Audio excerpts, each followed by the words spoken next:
Welcome to yet another episode of The Daily Speaking Tree.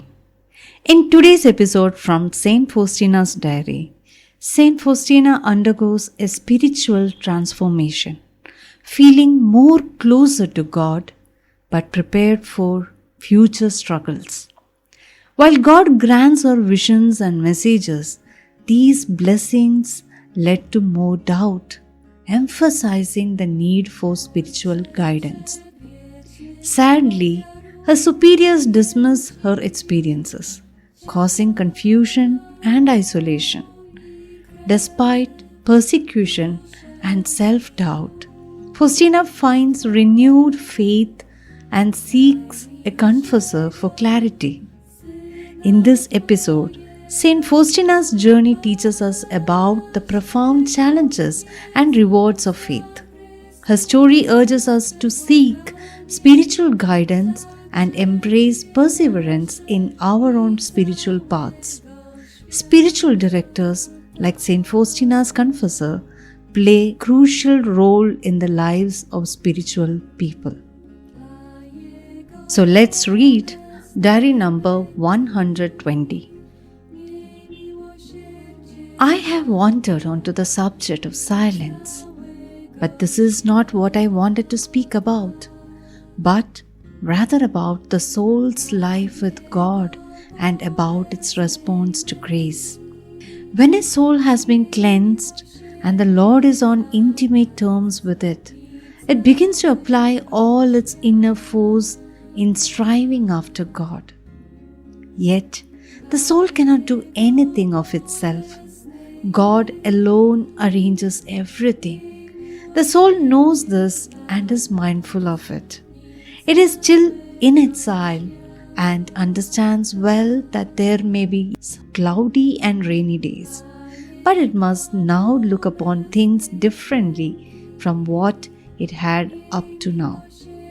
It does not seek reassurance in a false peace, but makes ready for battle. It knows it comes from a warrior race. It is now much more aware of everything. It knows that it is of royal stock. It is concerned with all that is great and holy. There is a series of graces which God pours into the soul after these trials by fire. The soul enjoys intimate union with God. It has many visions, both corporeal and intellectual. It hears many supernatural words and sometimes distinct orders. But despite these graces, it is not self-sufficient. In fact, it is even less so as a result of God's graces. Because of it is now open to many dangers and can easily fall prey to illusions. It ought to ask God for a spiritual director. But not only must it pray for one, it must also make every effort to find a leader who is an expert in these things, just as a military leader must know the ways along which he will lead into the battle. A soul that is united with God must be prepared for great and hard-fought battles. After these purifications and tears, God abides in the soul in a special way. But the soul does not always cooperate with these graces. Not that the soul itself is not willing to work, but it encounters so many interior and exterior difficulties that it really takes a miracle to sustain the soul on these summits. In this, it absolutely needs a director. People have often sown doubt in my soul, and I myself have sometimes become frightened at the thought that I was, after all, an ignorant person and did not have any knowledge of many things, above all, spiritual things. But when my doubts increased, I sought light from my confessor or my superiors. Yet I did not obtain what I desired. When I opened myself up to my superiors, one of them, probably Mother Michael or Mother Mary Joseph, understood my soul and the road God intended for me. When I followed her advice, I made quick progress towards perfection. But this did not last long. When I opened up my soul still more deeply, I did not obtain what I desired. It seemed to my superior that these graces were unlikely, and so I could not draw any further help from her. She told me it was impossible that God should commune with His creatures in such a way. I fear for you, sister. Isn't this an illusion of some sort? You would better go, sister, and talk about these matters with your superiors. And so, I would go from superiors to the confessor, and from the confessor to the superiors, and I found no peace. These divine graces became a great suffering for me. And more than once I said to the Lord directly, Jesus, I am afraid of you. Could you not be some kind of a ghost? Jesus always reassured me, but I still continued to be incredulous. It is a strange thing, however, the more I become incredulous, the more Jesus gave me proofs that these things came from Him. When I saw that my mind was not being set at rest by my superiors, I decided to say nothing of these purely interior matters. Exteriorly, I tried, as a good nun should, to tell everything to my superiors. But as for the needs of my soul, I spoke about these only in the confessional. For many very good reasons, I learned that a woman is not called to discern such mysteries. I laid myself open to such unnecessary suffering. For quite a long time, I was regarded as one possessed by the evil spirit, and I was looked upon with pity, and the superior took certain precautionary actions in my respect. It reached my ears that the sisters also regarded me as such, and the sky grew dark around me.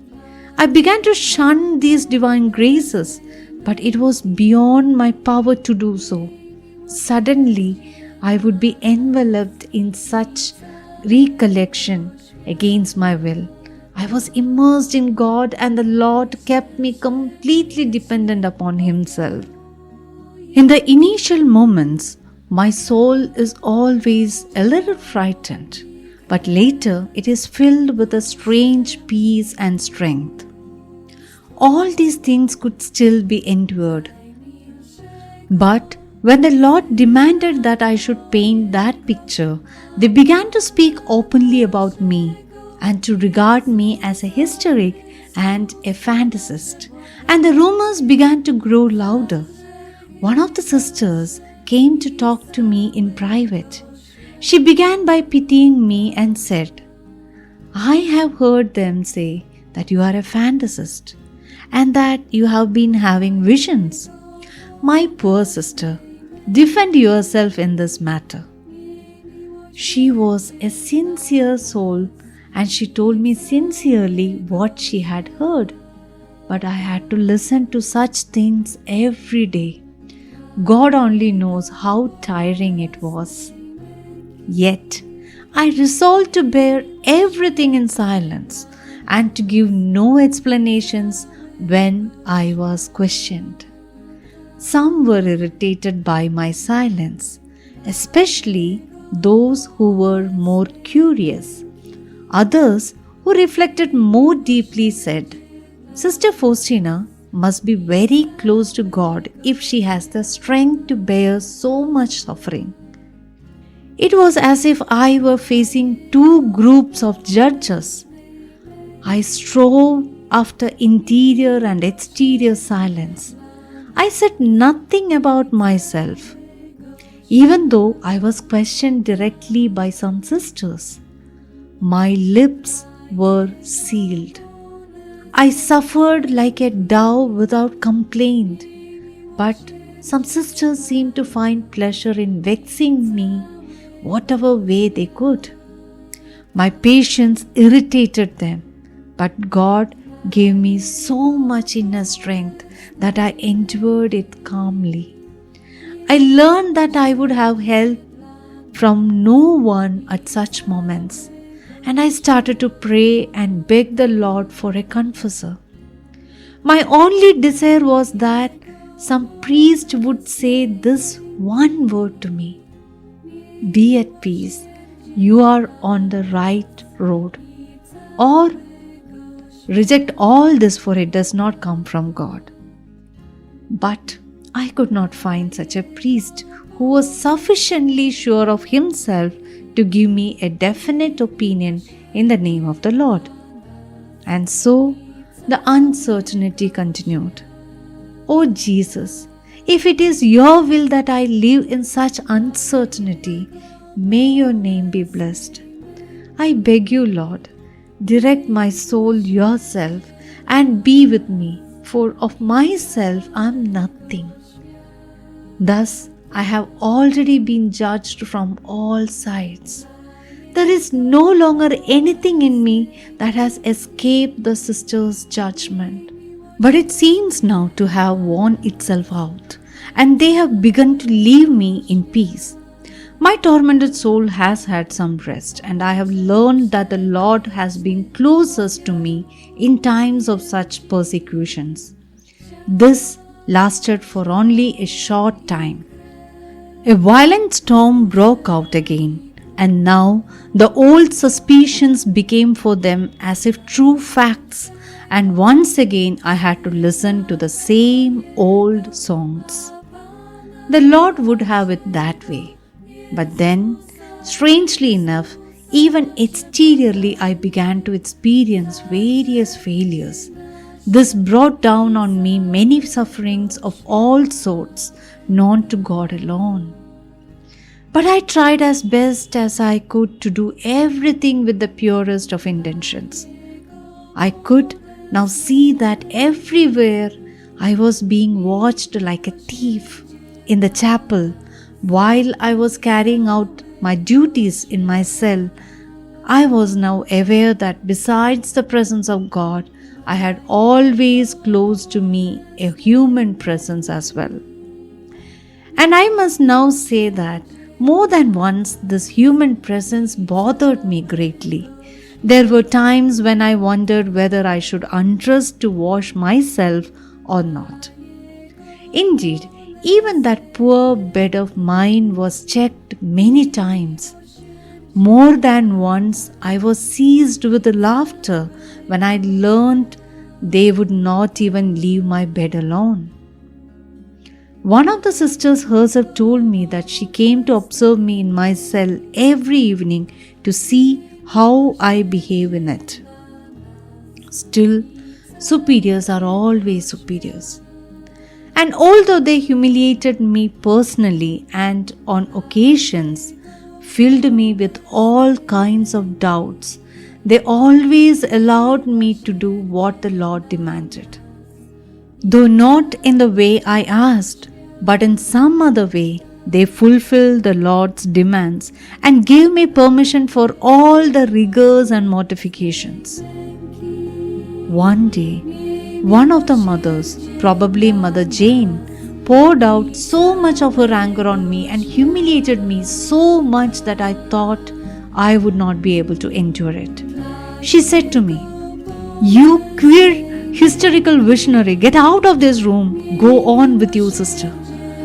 She continued to pour out upon my head everything she could think of. When I got to my cell, I fell on my face before the cross and then looked at Jesus, but I could no longer say a single word. Yet I concealed everything from the others and pretended that nothing had happened between us. Satan always takes advantage of such moments. Thoughts of discouragement began to rise to the surface for your faithfulness and sincerity. This is your reward. How can one be sincere when one is so misunderstood? Jesus, Jesus, I cannot go on any longer.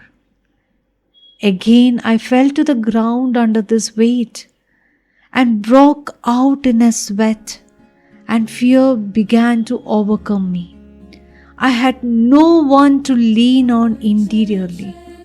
Suddenly, I heard a voice within my soul. Do not fear, I am with you. And an unusual light illumined my mind, and I understood that I should not give in to such sorrows.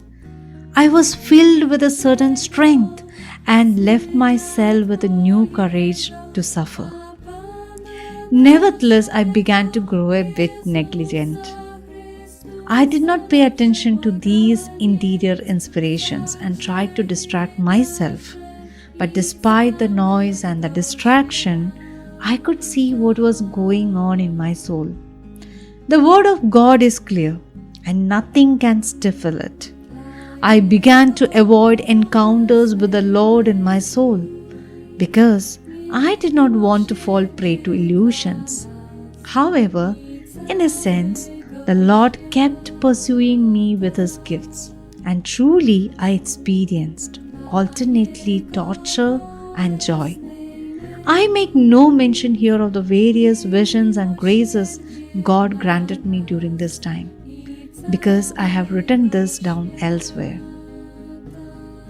But I will simply mention here that these various sufferings had come to a peak, and I resolved to put an end to these doubts of mine before my perpetual vows. Throughout my probation, I prayed for light for the priest to whom I was to open up my soul to its depths. I asked God that He Himself would help me and grant me the grace to be able to express even the most secret things that exist between me and Him, and to be disposed that whatever the priest would decide, I would accept as coming from Jesus Himself. No matter what judgment He would pass on, all I wanted was the truth and the decisive answer to certain questions. I put myself completely in God's hand, and my sole desire was the truth. I could not go on living in doubt any longer, although in the depths of my soul I was so very sure that these things came from God, that I would lay down my life for this. However, I placed the confessor's opinion above all, and I made up my mind to do as he thought best and to act according to the advice that he would give me. I looked forward to that moment which would decide the course of my actions for the rest of my life. I knew that everything would depend on this. It mattered me little whether what he said to me would be in accord with my inspirations or quite the contrary. This no longer mattered to me. I wanted to know the truth and follow it. Jesus, you can help me. From this moment, I have begun anew. I conceal all the graces within my soul and await whatsoever the Lord will send me. With no doubt in my heart, I ask the Lord Himself to deign to help me during these moments, and a courage of sorts entered my soul.